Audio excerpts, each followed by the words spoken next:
option. It's not the best option, but it's one that's out there, and it would definitely help the situation. But the fair tax would help the economy, it would end corruption in our society, and also it would tremendously increase revenues because you would broaden the tax base so everyone's paying their fair share instead of carrying the weight on the select few that make the most in our country. I absolutely believe that we must have tax reform in this country. Our current tax code is so absolutely complex. We spent $500 billion in compliance alone on our current tax code last year. I believe that we need a fairer and simpler tax code, and I have said time and time again that I look forward to working with people like John Linder and others currently in Congress who are looking for solutions in order to reform our tax code. Anytime you penalize something, you get less of it. And that's exactly what our current code does. So I absolutely am for reform of our current tax code that makes it fairer and simpler. What do you plan to do to help veterans and the military?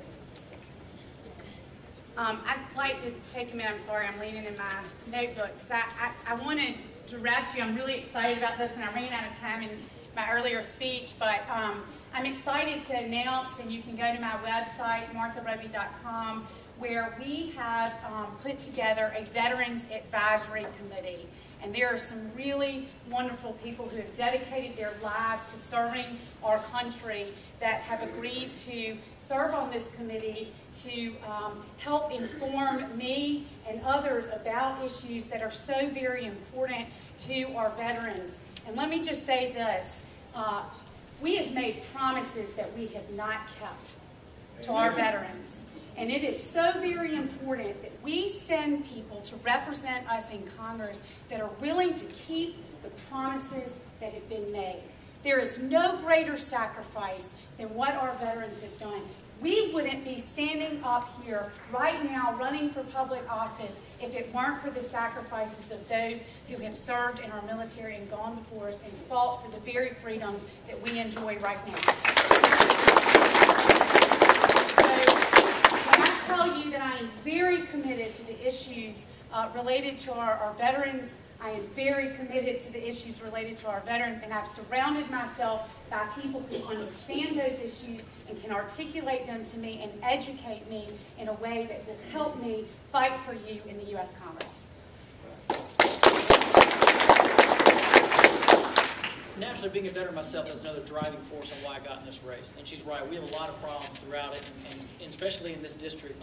When you ask the question about which base, I'll tell you which base has the most veterans and retirees around it. There's no doubt that's the Wiregrass. The Wiregrass has close to 200,000 active retirees from the military in this area. So it's a big voter base and a big group of people that you want to make sure you're listening to.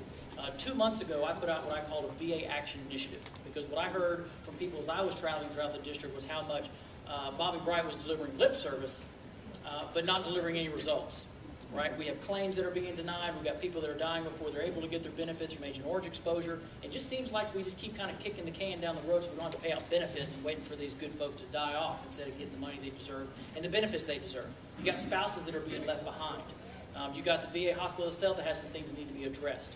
So the VA Action Initiative that I put together works like this. It's twofold. First and foremost, it's very similar, I think, to what Martha's doing, but very similar to it, I think, where you have a committee of volunteers that are veterans, have experience with the VA, have experience in this area, and want to get together on a monthly basis to discuss what challenges are there and what things need to be addressed.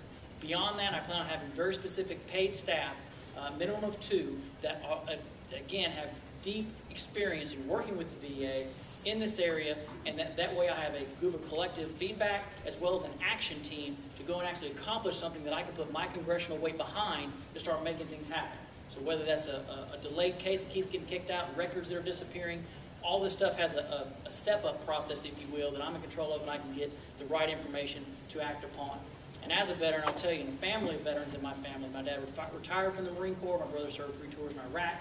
I assure you, there is nobody who will fight harder than I will for our veterans in this area. Thank you. Mr. Grace, we'll move on now. Your opponent has